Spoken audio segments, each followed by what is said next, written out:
a gente tem que pensar assim, qual é o objetivo final desses caras, né? O que eles estão fazendo aqui?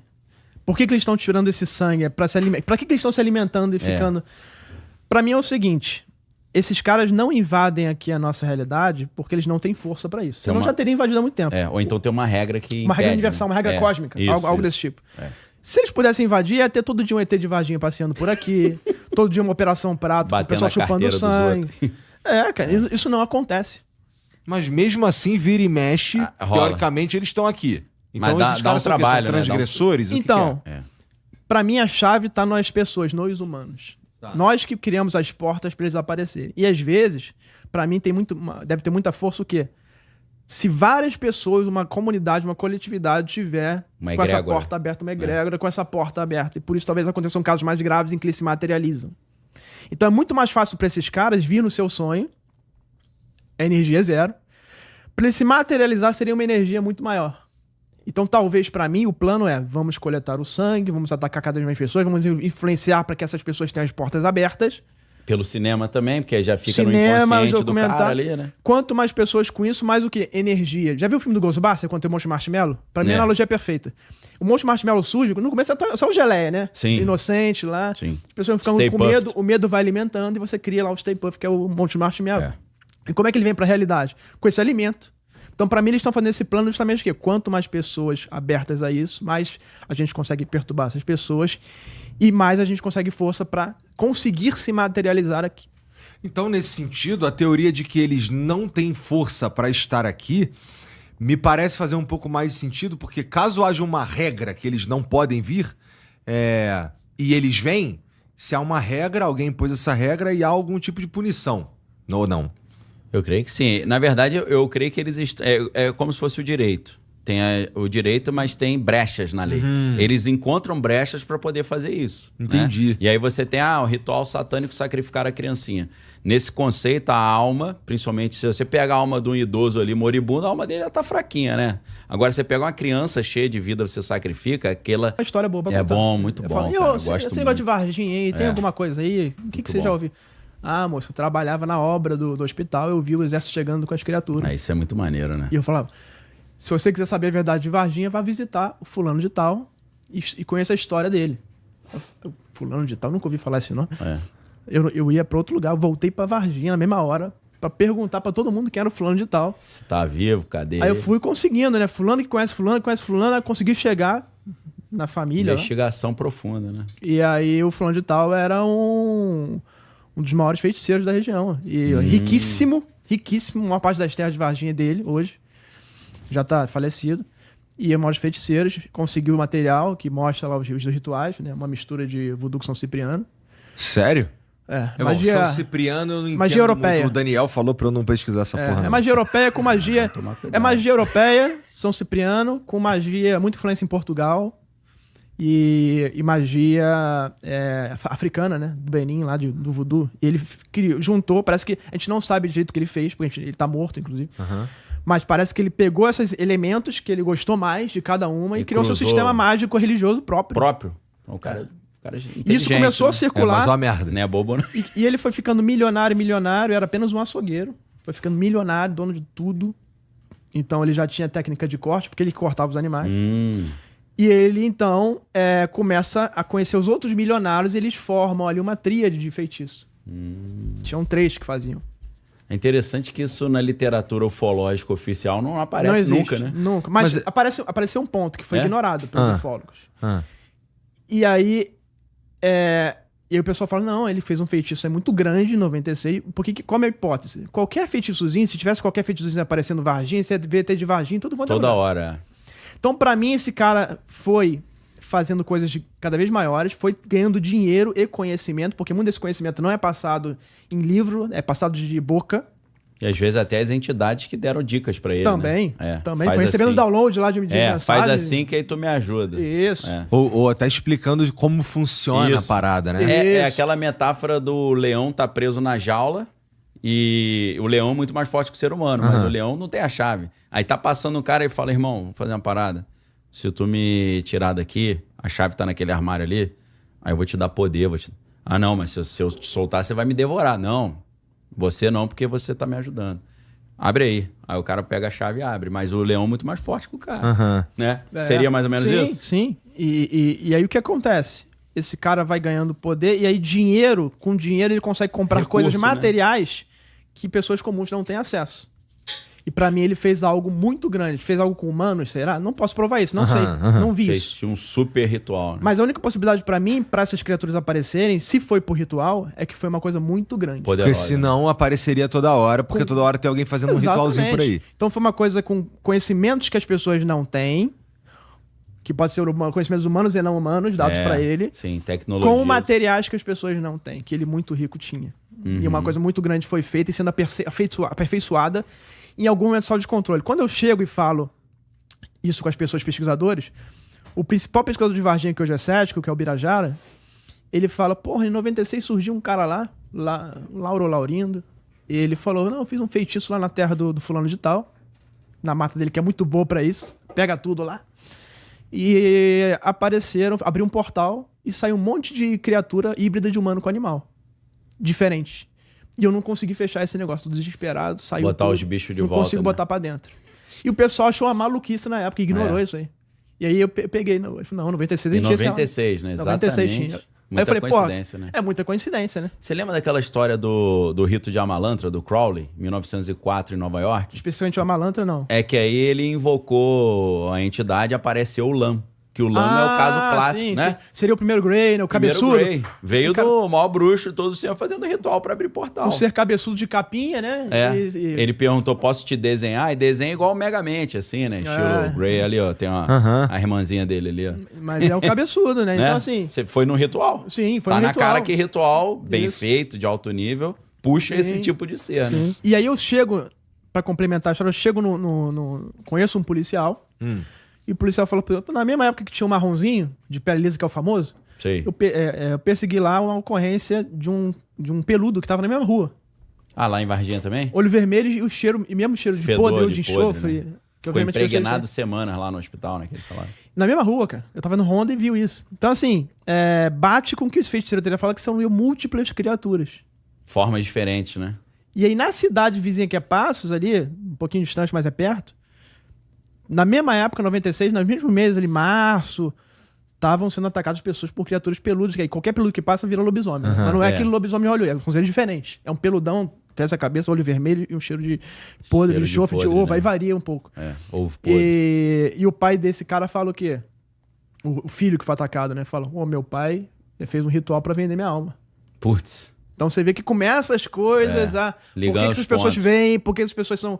Essas criaturas aparecem? Tem alguma coisa aí que eu não consigo hoje explicar tudo, mas alguma coisa tem. Mas e onde o cara faz um trabalho desse tamanho, assim, um ritual desse tamanho, como o que teria sido feito em Varginha, aquela cidade ali, ela fica, entre aspas, amaldiçoada? Fica, né, pô? Na minha opinião, fica. Eu não sei se esse portal fechou ou não, mas uma ilustração, né? O Jimmy Page do Led Zeppelin, ele comprou uma mansão do Crowley, e onde o Crowley tinha feito alguns rituais, e ele começou a fazer alguns rituais lá e não abriu os portais e não fechou. E foi mais ou menos na época que o Crowley estava fazendo esses negócios e abrindo e sem fechar, que começou a aparecer o monstro do Lago Ness. É do lado do Lago Ness a parada. Então ali viram um lugar que de vez em quando aparece uma coisa estranha. Por quê? Ou soltaram um bicho ali ou a porta tá aberta ainda. E se você pegar a Varginha ali, o sul de Minas, é um hotspot, o lugar que mais aparece no Brasil, fenômenos. Será que não foi esses Será que é portais por causa abertos? disso? Pois é.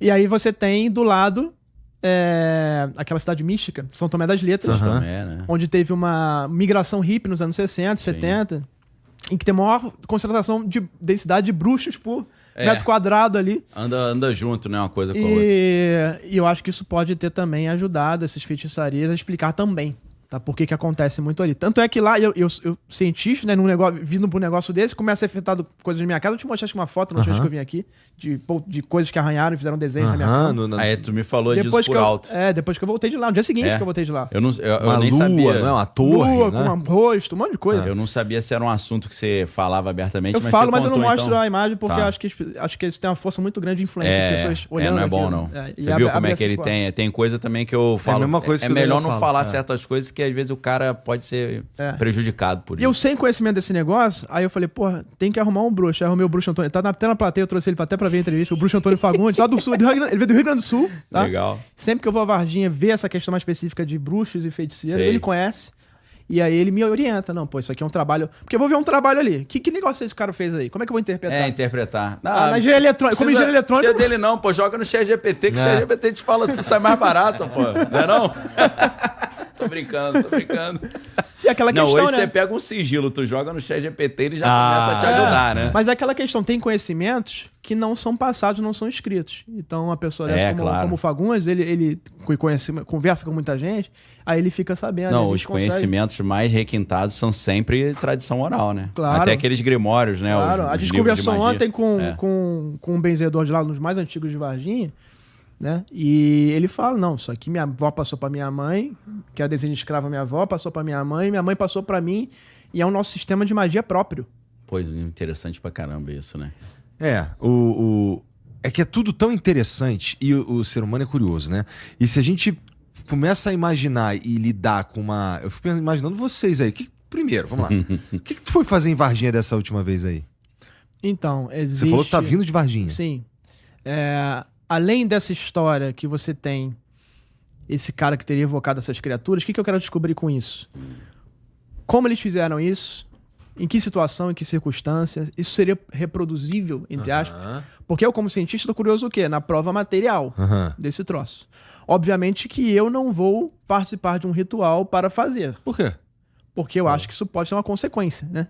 Ah, que vai- peidãozinho. Agora, ele vai se comprometer, Todo mundo, pô. mas tu não quer ver o bagulho, pô? agora sim, eu quero ver. Você consegue colocar esse ser se materializar aqui? Faz aí o teu negócio. Faz um vídeo, faz uma foto, ou deixa eu ver ele numa garrafa, que tem a história da garrafa que eu vou contar daqui a pouco. Cramulhão. Eu quero ver o que ficou de material depois daquilo feito.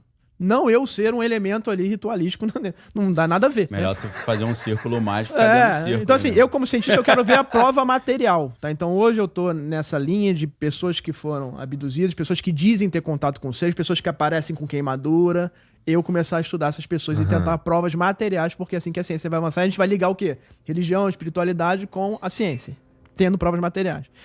Essa vez, a gente teve informação de que pessoas que não queriam falar, e que tiveram contato direto com o ser bruxo. que estava na garrafa. Ah, tá. Esse grande fazendeiro de lá, ele tinha um ser na garrafa, em que ele materializou esse ser na garrafa para quê? Para virar um deus dele, em que ele pedia as coisas para acontecerem o que ele queria. Mas ele Virou um meio pequeno que deus, né? escravizou esse...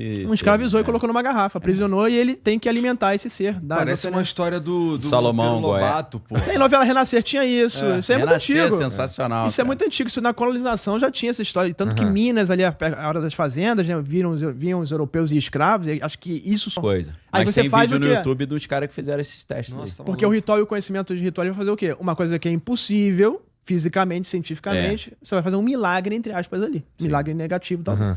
É.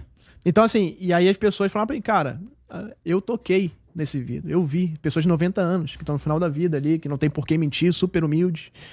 E aí, quando você pega uma pessoa em outra ponta, as duas reclusas, e não se conhecem, elas descrevem o ser da garrafa, que não é uma garrafa, é um pote, uma embalagem de vidro. É igual, a descrição é igual, entendeu? Eu não sei se você chegou nesse ponto, mas o que ele dava em troca pra esse ser, pela obediência? O que me falaram era pinga, a gente tinha cachaça, É. né? Como se fosse uma oferenda feita. Sei. Mas eu não duvido que os sacrifícios também eram feitos. Muitos falam que eles levavam os restos de animais todos da cidade, iam pra casa. O bicho comia, teoricamente? E aí ele, talvez não fisicamente, né? É, Mas entendi. ficava ali do lado, ele se alimentando daquela Energizando daquela ali. energia de forma não física. A cachaça, ele não bebia cachaça, obviamente, mas ficava do lado dele ali. Então eu acredito, os benzedores lá me falaram que esses restos de animais é uma quantidade absurda de restos de animal pra lá. Talvez pra alimentar esse... Ele ficava num porão, trancado, que ninguém tinha acesso. Sempre num porão, né, Daniel?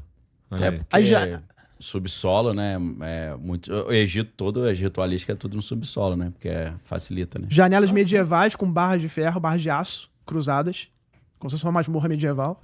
Pra que essa barra de aço? Tem Cara, que ter isso uma coisa- lembra muito Neil Gaiman no Sandman, né? Que o cara ricão e tal, ele quer atrair o deus da morte pra liberar, O filho ressuscitar dele. o filho. Aí ele pega sem querer o deus do tempo, né? E ele prende um cara dentro de uma redoma de vidro. É tipo um cramulhão gigante e dentro de um círculo mágico. Até que depois de décadas o cara preso ali, alguém fica com pena e apaga o círculo mágico, ele O filho dele, consegue o filho sair. do E esse conhecimento só é passado quando você tem uma pessoa que conhece de ritualística. Então, por exemplo, o Bruce Fagundes, quando foi comigo, ele abre essas portas que eu, como cientista, consigo pesquisar, e ele, como bruxo dessas ciências ocultas, ele... operador do sobrenatural, ele consegue justamente conversar, falar a mesma linguagem. Você chega nos Estados Unidos, só um último ponto pra fechar, Fica à essa questão do vontade, cramunhão lá, só pra fechar. Eu já falei pra caramba, eu sempre venho aqui, eu quero mais te ouvir. Não, só uma questão. A gente agora tá rastreando, porque quando essa pessoa faleceu, essa garrafa, o porão foi limpo de forma muito cuidadosa. Uma pessoa muito poderosa e que a gente já rastreou quem são essas pessoas. E ficou com o As cramulhão? pessoas estariam com essa informação que tem, as pessoas estariam com isso. Até hoje. Então a gente quer chegar, né? Vamos ver. A teoria é que no ritual esse ser se manifesta e você prende, é isso? Não sei como é que é, tá? Entendi. Eu já vi várias histórias que, não nesse caso Sei. específico, mas que você viria uma névoa e você conseguiria, através de uma névoa, você materializar esse ser, outro que você coloca algo cobrindo e que aparece. Então tem algumas versões aí desse... Agora, em relação a esse ser específico de lá, eu não ouvi como ele apareceu, como é que é o ritual. Tem gente que sabe, mas que não conta. Sim. De forma alguma eles contam. É porque é perigoso também, né? E em geral, a desgraça segue esse tipo de ser, porque, assim, você tá falando, estamos falando de algo que eu imagino aqui que é mal, beleza? Vibra na parada ali do dinheiro, do não sei o quê. Em geral, isso são as paradas mais bad trip, né? Mais materiais. Mais materiais, né? As paradas que estão mais, Não né? é muito sublime, não. Isso, não é muito sublime. Manter essa parada no teu porão não gera... Só o fato de tu manter... Sim. Não foi tu que invocou, não foi tu que engarrafou, tu só foi lá e buscou e guardou na tua casa. Imagina tu escravizar um ser desse, né? Parece... Ainda que seja uma forma de pensamento, né? Uma tupa, né? Uma projeção da consciência, mas mesmo assim é uma consciência materializada que tem o seu poder, né? Pois é, isso aí não atrai outras desgraças? Eu também? acredito que isso pode acontecer, talvez, depende do que você ofereceu pra esse ser. Já tive casos que a pessoa falou que ofereceu o filho. Nossa. Né? E aí morreu o filho. Então, assim, e teve casos que o cara morreu o filho e ele, pra ficar isso, ele viveu até 110 anos. Os bruxos lá vivem isso. Contrapartida, né? 110, 100 anos, os caras morrem muito, muito A antigos. longevidade, né? Então, assim, ou pode ser que ele vai prestar contas depois na vida eterna no mundo não E material. a gente sabe que essa ideia da longevidade, assim, aí a gente volta naquela questão do sangue, né? O vampiro. Sim. Que ele prolonga a vida sugando a vida dos outros, Sim. né? E talvez ele viva 120 anos aqui muito bem, e quando ele vai viver a eternidade nessa consciência dele limitada, de vida ilimitada, vida infinita, ele vai ter um infinito sofrimento, né? Talvez.